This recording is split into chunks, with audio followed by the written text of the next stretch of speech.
कर ही इन्हें इन्हें लाया गया है।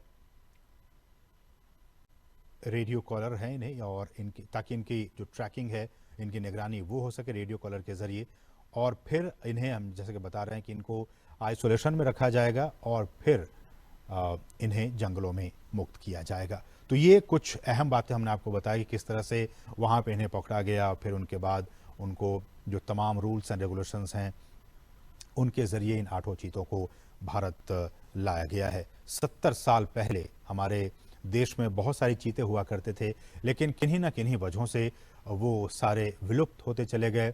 कुछ अवैध शिकारियों के शिकार बन गए।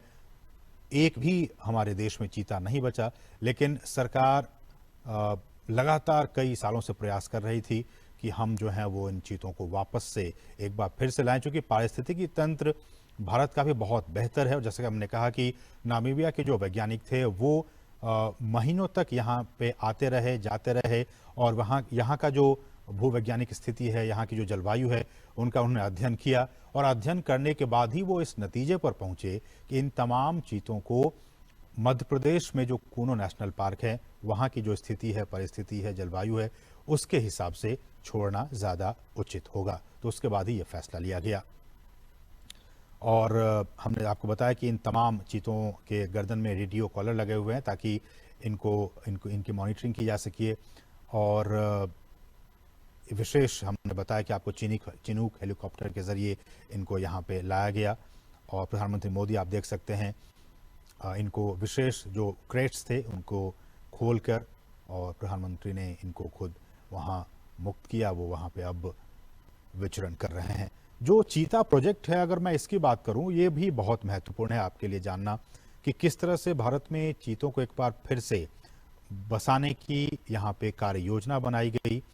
और इस योजना के तहत 5 साल में देश के कई नेशनल पार्क में ऐसी उम्मीद की जा रही है, जो हमारे वैज्ञानिक हैं, जीव वैज्ञानिक हैं, उनकी तरफ से ये कहा जा रहा है कि अगर ये ट्रांसलोकेशन और यहाँ पे ये सारी चीज़ें सही अनुमान के मुताबिक, प्लानिंग के हिसाब से सब कुछ ठीक रहा, तो आने वाले 5 से 10 साल में इनके ज़रिए और भी जो बच्चे होंगे उनको ऐसे उम्मीद की जा रही है कि 40 से 50 चीते पैदा होंगे, और फिर उनको देश के अलग अलग नेशनल पार्क में फिर उन्हें बसाया जाएगा। बहुत ही महत्वपूर्ण। अभी तो सिर्फ ये 8 चीते कूनो नेशनल पार्क में आए हैं, लेकिन इनके बाद इनकी जब आबादी बढ़ेगी, ऐसी उम्मीद की जा रही है कि 40 से 50 के तादाद में इनकी आबादी होगी आने वाले 5 सालों में। तो उसके बाद इनको फिर देश के अलग अलग नेशनल पार्क में फिर इन चीतों को बसाने का काम किया जाएगा। और इस कार्य योजना के जरिए, जैसा कि हम कह रहे हैं कि भारत एक बार फिर दुनिया के सबसे तेज रफ्तार वाले जानवर चीता का घर अब बनने जा रहा है। और भारत सरकार ने चीतों को फिर से देश के जंगलों में लाने का काम किया है, बहुत ही महत्वपूर्ण काम किया है। और प्रधानमंत्री जैसा कि आप देख सकते हैं कितने उत्साहित हैं, खुद कैमरे के जरिए उन तस्वीरों को कैद करने की कोशिश कर रहे हैं। प्रधानमंत्री खुद भी चीतों को देश में लाने और इसे बसाने में निजी, बिल्कुल पर्सनल लेवल पे निजी रुचि दिखा रहे थे। और उसी का नतीजा है कि आज ये 8 चीते अब हिंदुस्तान की सरजमी पर पहुंच चुके हैं। ये हम आपको बताएं, चीता आपने भी देखा होगा तमाम टेलीविजनों के जरिए, नेशनल ज्योग्राफिक पे, एनिमल प्लैनेट चैनल पे, कि किस तरह से ये जंगलों में रहता है। और ये एक मांसाहारी जानवर होता है। भारत से इसका लगभग 70-75 साल पहले खात्मा हो गया था। और कहा जाता है कि अवैध शिकार जो रहा वो एक बहुत अहम वजह रहा इनके एक्सटिंक्ट होने के, इनके विलुप्त होने के। ज़्यादा शिकार, और ये भी कहा जाता है कि जो चीतों का जो नेचुरल हैबिटेट था उनको भी काफ़ी नुकसान पहुंचा था, इसलिए धीरे धीरे विलुप्त हो गए। बहरहाल देश में चीतों को फिर से लाया गया है, और हमारे जो जंगल हैं उनका जो इकोसिस्टम है, उनका जो पारिस्थितिकी तंत्र है, ये अब उनके लिए वरदान साबित हो सकता है। जैसा कि हम सभी जानते हैं कि ये जो जानवर है, ये जो चीता है, वो खुले मैदानों में रहते हैं। उनका आवास मुख्य रूप से वहीं होता है जहां उनके लिए शिकार अच्छी खासी तादाद में मौजूद होते हैं। घास के मैदान हो, झाड़ियां हो, खुले जंगल हो, अर्ध शुष्क वातावरण और थोड़ा सा ज़्यादा तापमान उनके लिए सही होता है। तो थोड़ा ज़्यादा तापमान हो, हम जानते हैं कि मध्य प्रदेश का ये इलाका ज़्यादा तापमान इनका रहता है यहाँ पे 12 महीने, इसलिए भी हमारे जो वैज्ञानिक हैं उन्होंने कहा कि ये काफ़ी उचित होगा यहाँ पे इन्हें रखना। घास के मैदान हैं, झाड़ियाँ हैं, खुले जंगल हैं, ये तमाम चीज़ें इनके अनुकूल हैं इनको यहाँ पे रखने के लिए, इसलिए यहाँ पे इन्हें लाया गया। चीतों को बचाने के लिए उनके शिकार करने के आधार, उनको हमें बचाने की ज़रूरत है। उनके शिकार के आधार करने के आधार को हमें बचाना होगा, जिसमें कुछ खतरे में पड़ी प्रजातियां भी शामिल हैं, बल्कि घास के मैदानों की जो दूसरी अन्य लुप्तप्राय प्रजातियां हैं और खुले वनों का जो इकोसिस्टम है, जो पारिस्थितिकी तंत्र है, उन्हें भी हमें बचाना होगा। जिस बेस पे, हम वही कह रहे हैं कि जिस बेस पे, जिस आधार पे ये तमाम चीते यहाँ जिंदा रहेंगे, यहाँ रहेंगे, उस बेस को भी, उस आधार को भी हमें बचा कर रखना होगा, तभी तो ये उस इकोसिस्टम में आराम से रह पाएंगे। इसलिए भी हम बार बार ये कह रहे हैं और सरकार भी कह रही है कि उस सिस्टम को, उस बेस को हमें बचा कर रखना होगा। चीतों को वापस लाने से देश में खुले जो जंगल हैं उनको बचाने के काम को भी अब काफ़ी मजबूती मिलेगी। और ये भी देखा गया कि बड़े जो मांसाहारी जानवरों में मानव जो इंटरेस्ट है, ह्यूमन इंटरेस्ट, मानव हितों के साथ संघर्ष चीतों में सबसे कम पाया जाता है। दूसरे जो ऐसे वाइल्ड एनिमल्स होते हैं उनके साथ मैन एनिमल कॉन्फ्लिक्ट होते रहते हैं, अक्सर होते रहते हैं, लेकिन चीतों के साथ ऐसा नहीं है। चीतों के साथ जो मैन एनिमल कॉन्फ्लिक्ट है वो बाकी जो ऐसे एनिमल्स हैं, वाइल्ड एनिमल्स हैं, उनके मुकाबले काफ़ी कम ऑब्जर्व किया गया है, काफ़ी कम देखा गया है। वो सामान्यतया मनुष्यों के लिए खतरा नहीं होते हैं और जो बड़े पशु हैं उन पे भी वो सामान्यतया हमला नहीं करते हैं।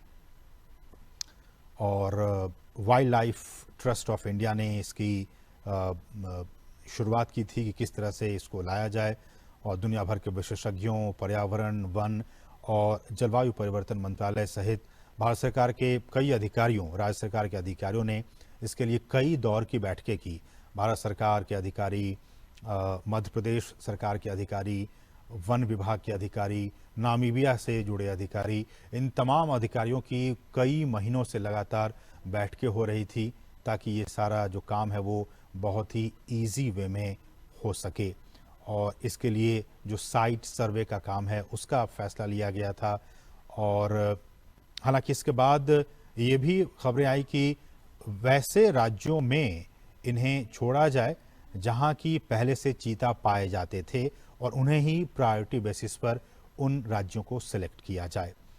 तो उसके बाद नाम आया, गुजरात का नाम आया, राजस्थान का नाम आया, छत्तीसगढ़ का नाम आया, मध्य प्रदेश का नाम आया कि ये ऐसे राज्य हैं जहां की आज से 70 साल पहले चीता पाए जाते थे।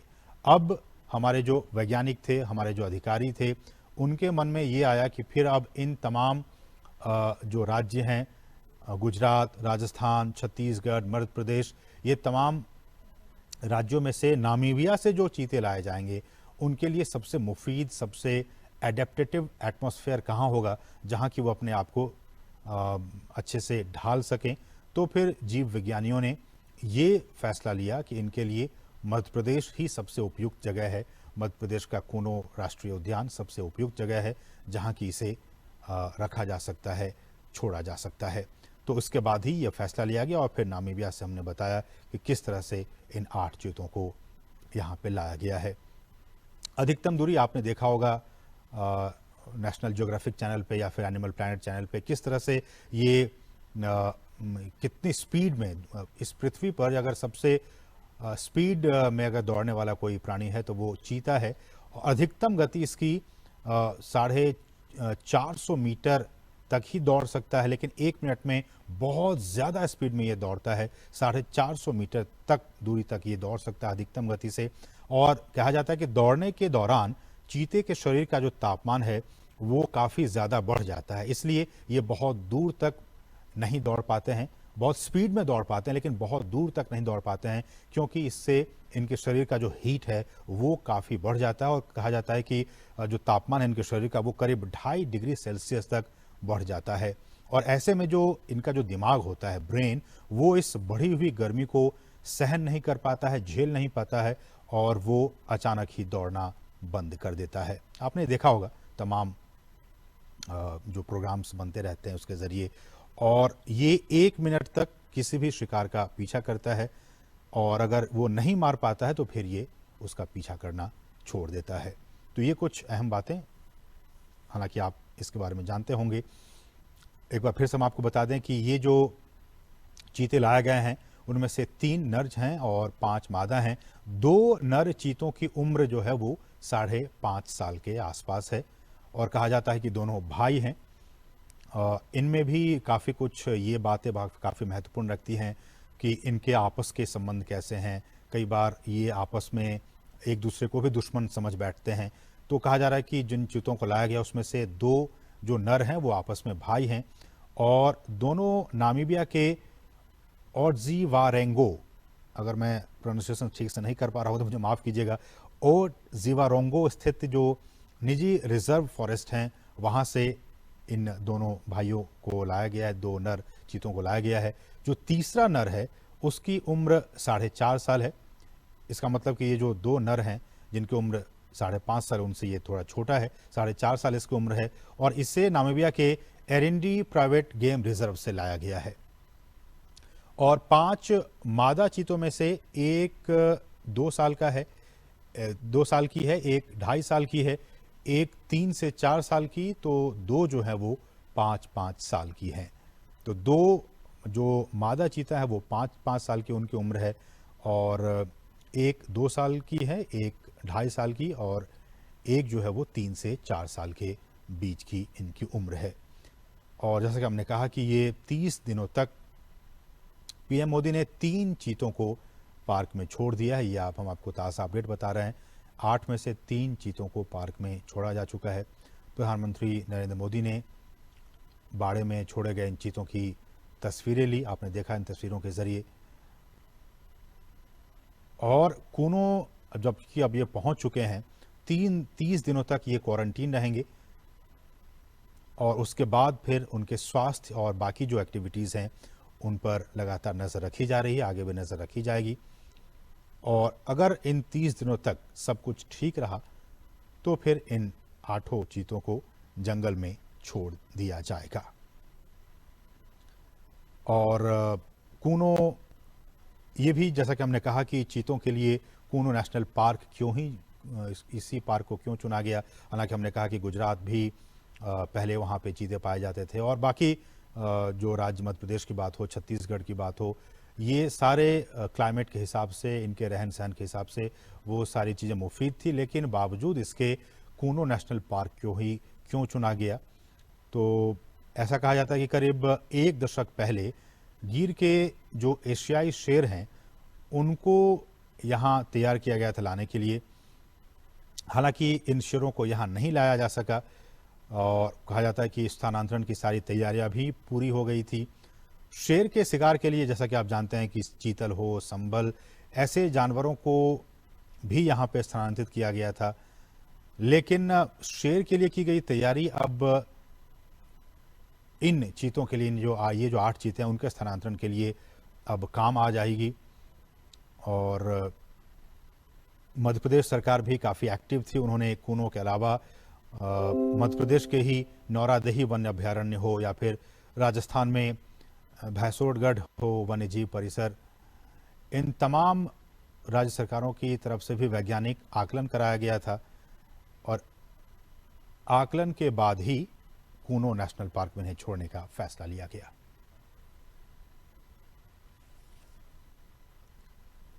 और भारत में 7 दशक के बाद चीतों की वापसी के ऐतिहासिक अवसर पर आइए सुनते हैं प्रधानमंत्री का ये बहुत ही खास संदेश।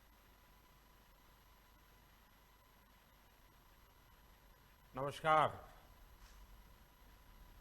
मेरे प्यारे देशवासियों, मानवता के सामने ऐसे अवसर बहुत कम आते हैं जब समय का चक्र हमें अतीत को सुधार कर नए भविष्य के निर्माण का मौका देता है।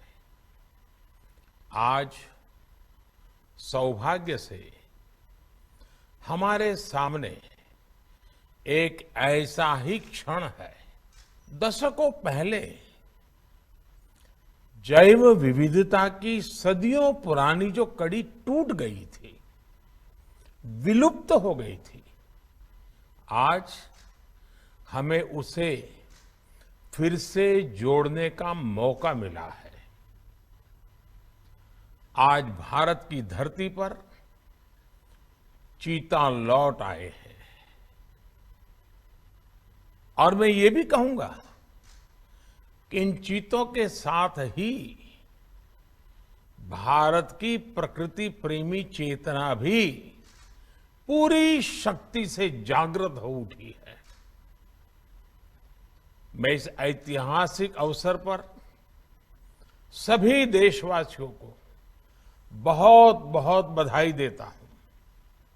विशेष रूप से मैं हमारे मित्र देश नामीबिया और वहां की सरकार का भी धन्यवाद करता हूं, जिनके सहयोग से दशकों बाद चीते भारत की धरती पर वापस लौटे हैं।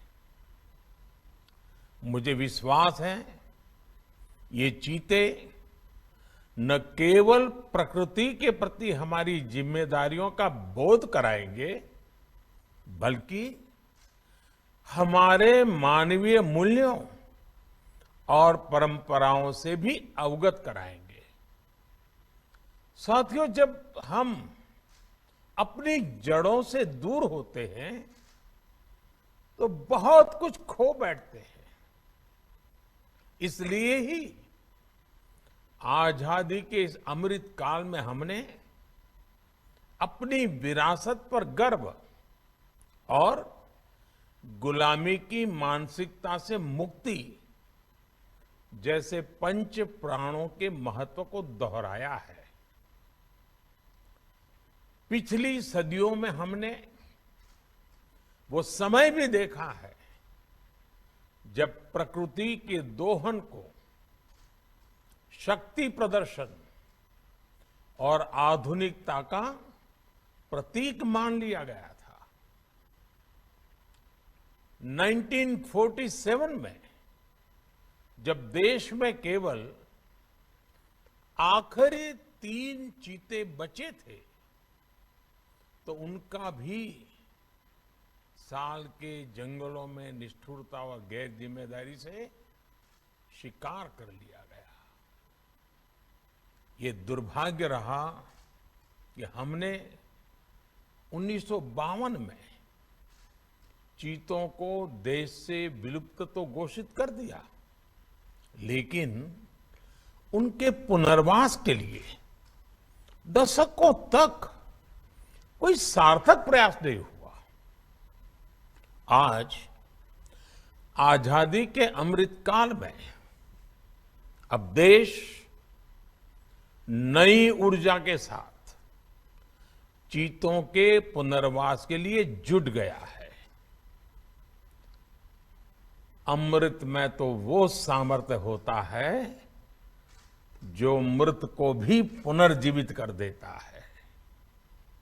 मुझे खुशी है कि आजादी के अमृत काल में कर्तव्य और विश्वास का ये अमृत हमारी विरासत को, हमारी धरोहरों को और अब चीतों को भी भारत की धरती पर पुनर्जीवित कर रहा है। इसके पीछे हमारी वर्षों की मेहनत है। एक ऐसा कार्य राजनीतिक दृष्टि से जिसे कोई महत्व नहीं देता, उसके पीछे भी हमने भरपूर ऊर्जा लगाई। इसके पीछे एक विस्तृत चीता एक्शन प्लान तैयार किया गया।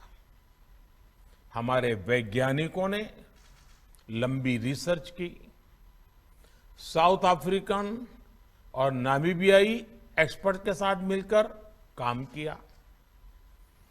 हमारी टीम्स वहां गई, वहां के एक्सपर्ट भी भारत आए। पूरे देश में चीतों के लिए सबसे उपयुक्त क्षेत्र के लिए वैज्ञानिक सर्वे किए गए और तब कूनो नेशनल पार्क को इस शुभ शुरुआत के लिए चुना गया और आज हमारी वो मेहनत परिणाम के रूप में हमारे सामने है। साथियों, ये बात सही है कि जब प्रकृति और पर्यावरण का संरक्षण होता है तो हमारा भविष्य भी सुरक्षित होता है, विकास और समृद्धि के रास्ते भी खुलते हैं।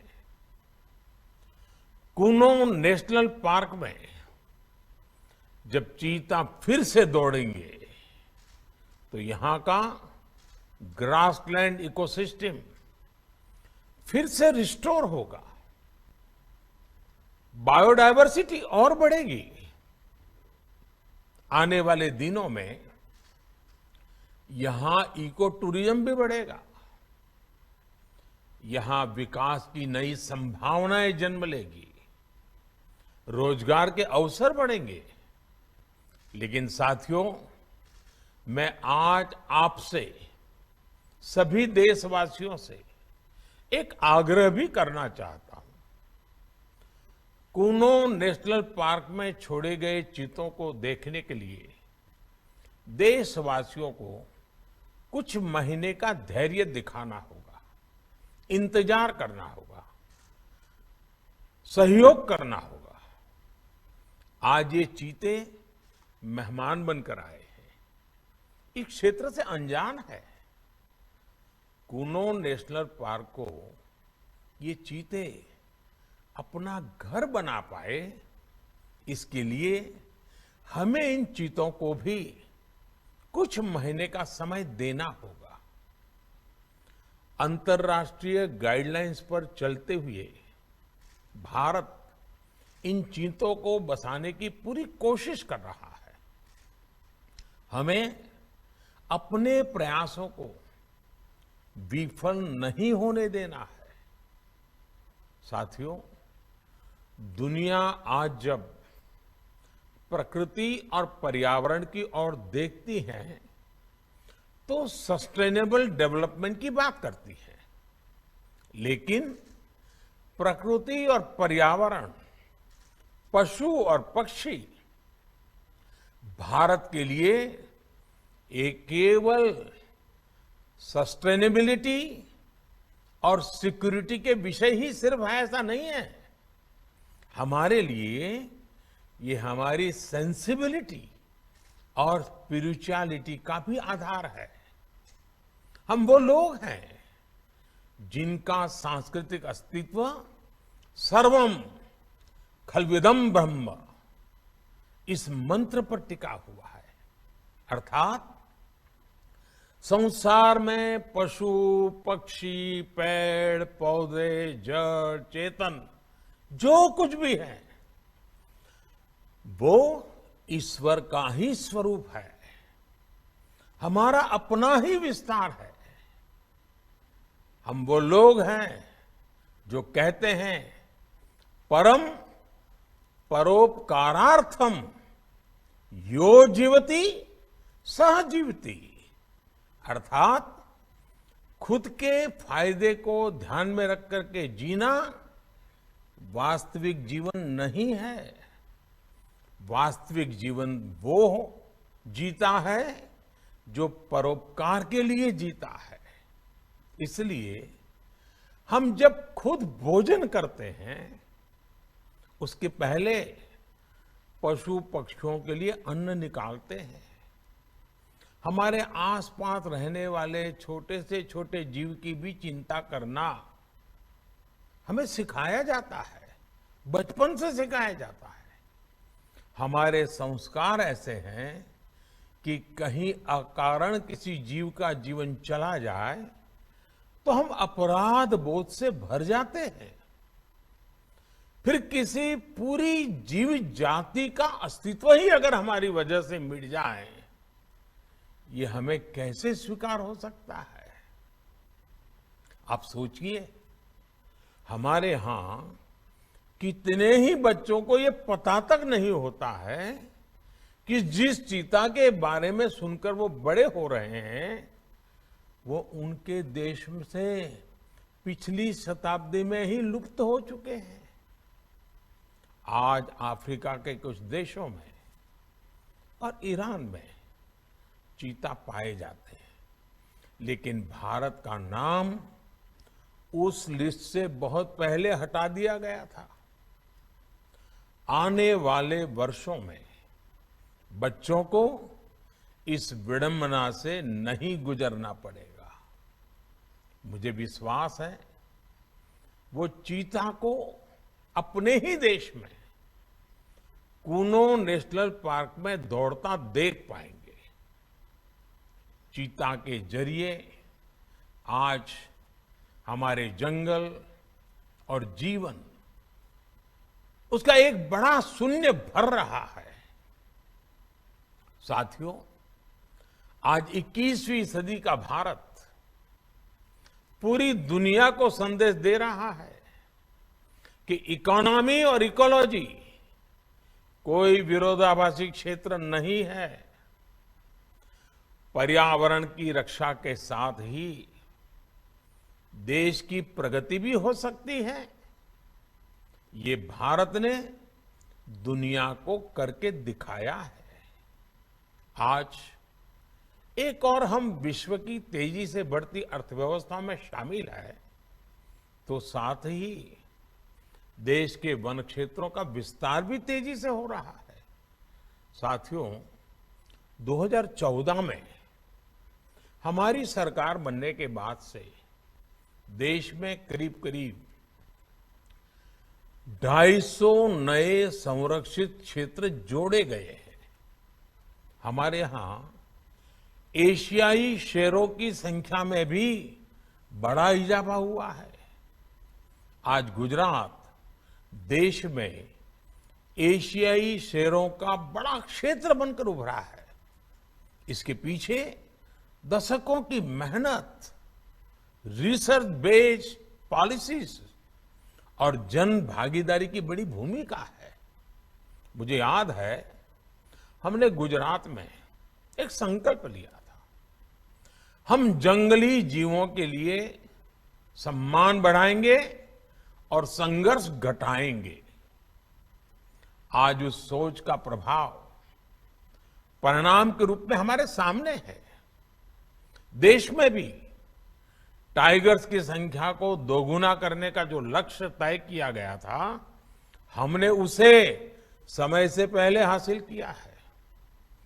असम में एक समय एक सींग वाले गैंडों का अस्तित्व खतरे में पड़ने लगा था, लेकिन आज उनकी भी संख्या में वृद्धि हुई है। हाथियों की संख्या भी पिछले वर्षों में बढ़कर 30,000 से ज्यादा हो गई है। भाई और बहनों, देश में प्रकृति और पर्यावरण के दृष्टिकोण से जो एक और बड़ा काम हुआ है वो है वेटलैंड का विस्तार। भारत ही नहीं, पूरी दुनिया में करोड़ों लोगों का जीवन और उनकी जरूरतें वेटलैंड इकोलॉजी पर निर्भर करती हैं।